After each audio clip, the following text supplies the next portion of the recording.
Surround yourself with people that's going to help you win, not people that's going to help you fail. Think about it. Top of the top, welcome back to the show, YouTube Nation, my people from all over. What it do? For everybody who first time tuning in, please like, share, and subscribe. So I got a story for y'all this morning. I just was thinking about something. I was just looking at, of course, I'm following YouTube, and I'm following the comment section. I'm seeing what's going on. And ever since I dropped that video about the booty bandits, are the booty bandits out of prison? Or are they cool to go back to the hood? Ever since I dropped the video about the booty bandits, I guess the algorithms, now a lot of stuff is popping up on my feed about booty bandits. So that's strange because niggas talking about booty bandits, right? That's weird. But I'm gonna share something else with y'all. Y'all that ain't from California, I'm gonna let y'all know about something in the California prison systems.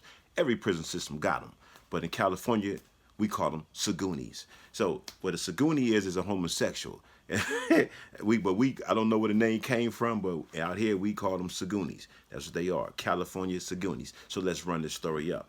So first of all, I hope everybody doing good this morning. Give thanks to God for letting yourself wake up this morning. Pat yourself on the back for making and being able to get yourself out there and do something.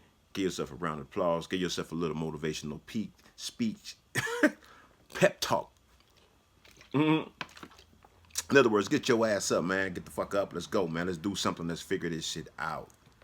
Like I say every morning, let's figure this shit out. Nothing coming to a sleeper. Nothing coming to a dreamer, but nothing coming to sleep but a dream. Y'all know what I mean? Hey. Another morning after work. Ain't been asleep yet. I just want to drop something with y'all. I want to share something that I've been thinking about because I've been seeing all these other videos starting to pop up about booty bandits. So I want to speak on these Segoonies. One Segoonie in particular. Now, we got Segoonies out here in Cali in the prison system that got like reputable names that people didn't heard about. People know from prison to prison. Everybody been doing time in prison know about these homosexuals, Segoonies. Purple Passion. Everybody been doing time know that name. Purple Passion. In California prison system know the name Purple Passion. Now, I always heard the name. You know, it's a lot of stories that go on in the prison system and the county system. Just go on about, you hear about this person, that person, who did this, who did that. And you hear about, you know, homosexuals, Segoonies. This is like a reputable one right here. They got quite a few of them out here. Don't get it. I mean, that ain't the only one. They got quite a few of them out here. Quite a few of them that just because they gay don't mean they punks. That will fuck a nigga up. I mean, for real. So let me tell y'all this story right quick. Real shit. This is truth, right? So I think it was like 2003, 2004, somewhere around there. I left Centinela. I went to Donovan. So when I left Centinela, I had a black TV. Now, what I mean by a black TV, a TV that the whole casing is black. So at this time, they was just now starting to come out with clear TVs, where the whole casing of the TV is clear. They could see through. So California Department of Corrections, they decides that they want to do away with the black TVs. They want only clear TVs that they could see through. They can just look and see without having to open it up, because you go to prison, they tend to open our TVs up and inspect them. And some places they cut our speaker wire, and you know that's why we be having to use headphones to watch TV in a lot of places. Like Calipat, they cut your speaker wires, but we figured out how to go back in and hook them back up. We did that, and we hooked them to our radio, so we still had sound in there. You know what I mean? It wasn't, we didn't have to just strictly go buy earphones like they wanted us to. Only in R&R they cut the speaker wires. R&R mean receiving and releasing. That's where you go when you come into a prison and when you leave in a prison. You always going to go to R&R.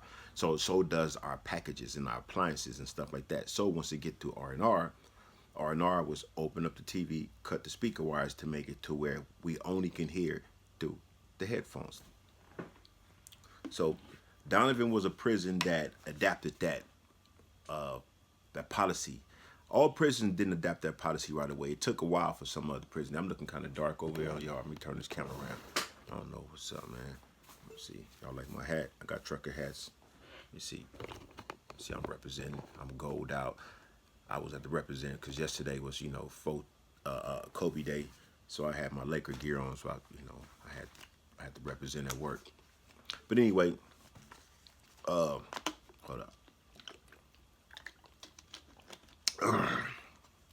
Damn, what was I saying? I just forgot. Better leave that shit alone, huh? Just chilling, y'all, after work. I'm just tired, man. That's what's up. But yeah, anyway, damn, what the fuck was I saying? See, this is unscripted, y'all. I cannot make this shit up. I'm finna figure it out. Y'all finna watch me catch up to what I'm saying. Y'all putting something in the comments. Y'all saying some shit like, niggas, you was talking about this, nigga. Hold up. California Department of Corrections and the TV policies. So anyway, Donovan was one of the first prisons who adopted that policy when it got there. So people tell you when you leave, and I left Centinela State Prison, and they told you when you get to Donovan, they're going to trip on that TV, so you probably going to have to send it home. I was like, fuck that, I ain't sending my TV home. So when I got there, they had my TV in R&R. Now, I went down there with the homie T-Bone from A-Tray Gangster. T-Bone came from another yard, so we was on the bus together, so we both went, we was only Crips on the bus. We went to Donovan R&R, so we both had black TVs at the time. So anyway, they telling us, they giving us all our property, because this is what happened when you get to a R&R and get to a prison. That's when they strip you out, how you go through the whole bend over, cough, naked, all that old type of shit, strip, check your shit, and your property go through it. If you got some property, you can get it that day. Some prisons will get your property the same day. Most prisons won't. So this is one of the situations where we wasn't getting our property the same day, because I had quite a few boxes, so did he. And they try to allow you when you get on the bus, when you transfer from prison to prison. I think they limited to 6 cubic square feet or some shit at one time. I forgot how many boxes, Apple boxes, that shit accounted. But yeah, so anyway, I went down there on my TV, and I was like, fuck that, I ain't sending my TV home. So me and T-Bone, we both decided what we do, what convicts do. Notice I said convicts, not inmates, because there's a difference. Convicts do. We get to a prison, and they tell you what you can't have. And you know that you're allowed to have this at other prisons. You understand policies and procedures in the Department of Correction. So we went down there prepared because we already heard. So we went down there with a memo from the director of the state of California, director of prison terms.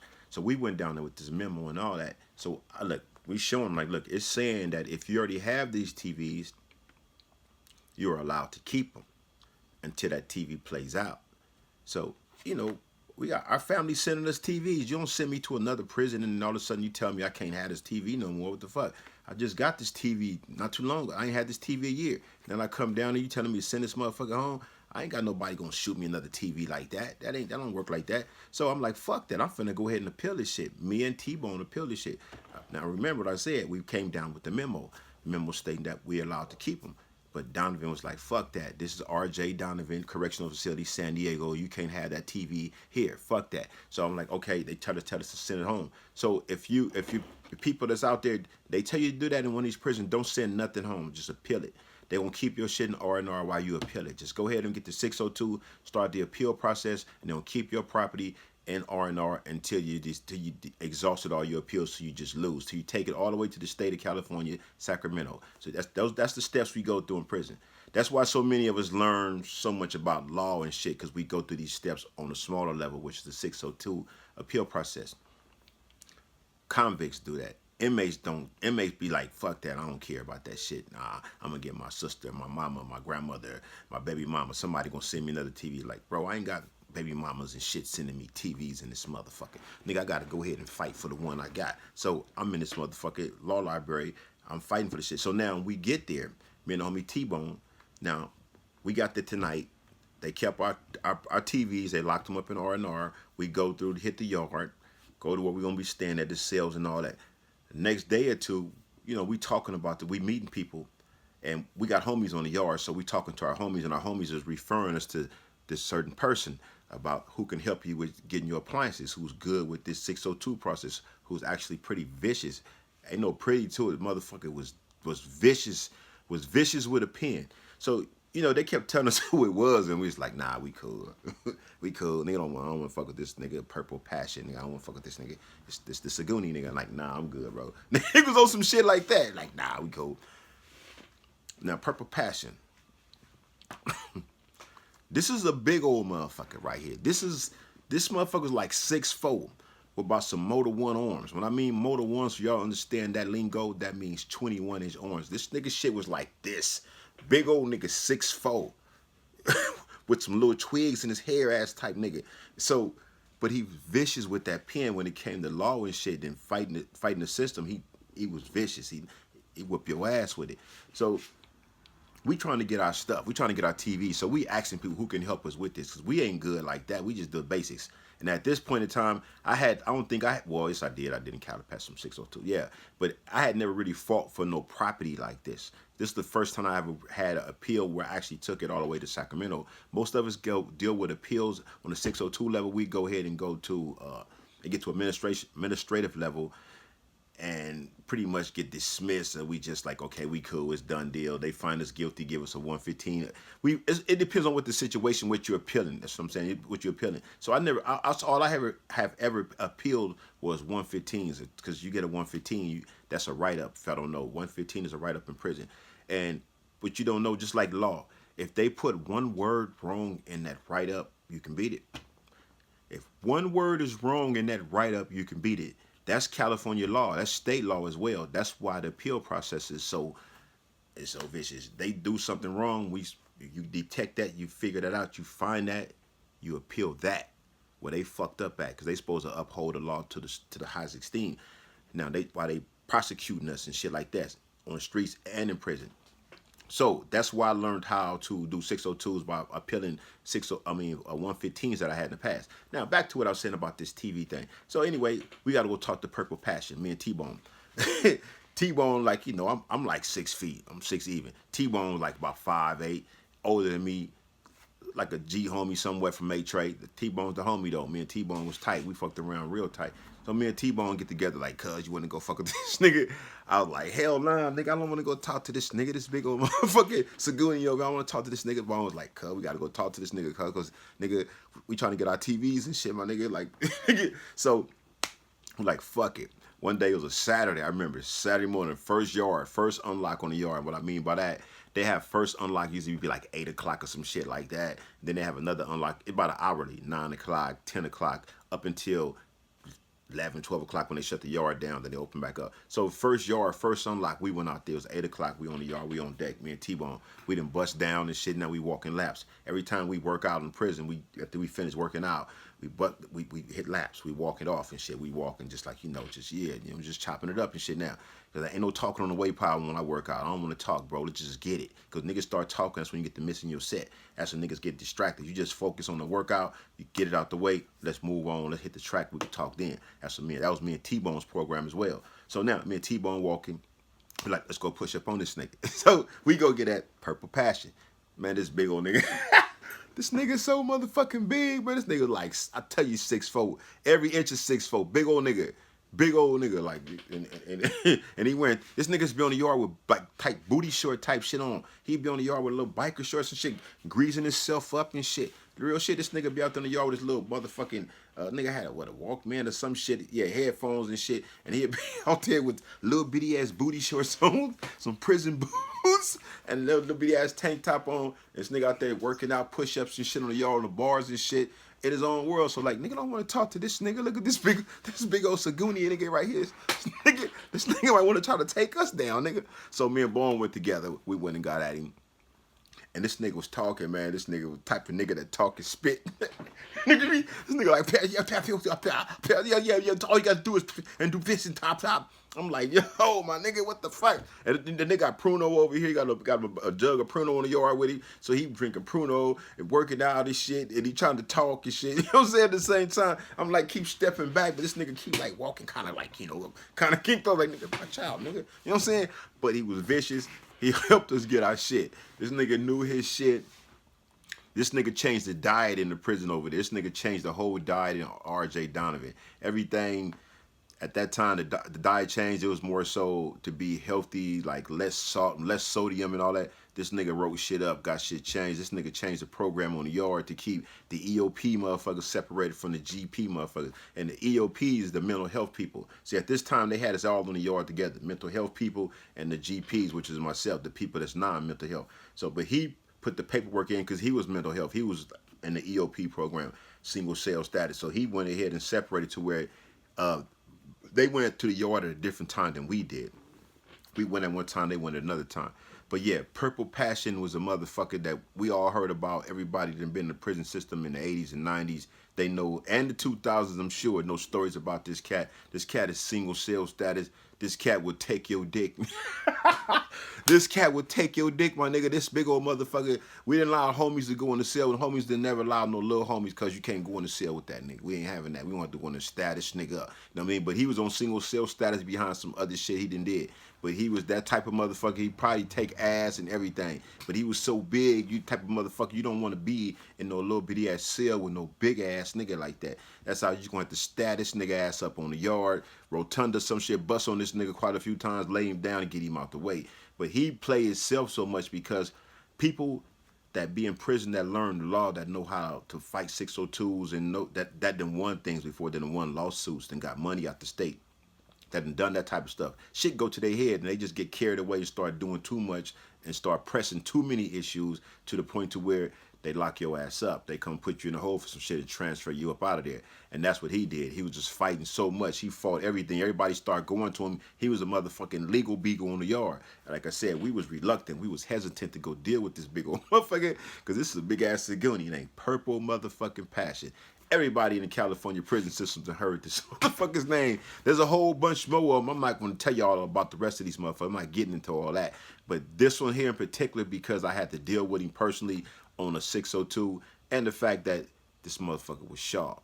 And what this goes to show is that despite a person's preference in life, their choices, smart is smart.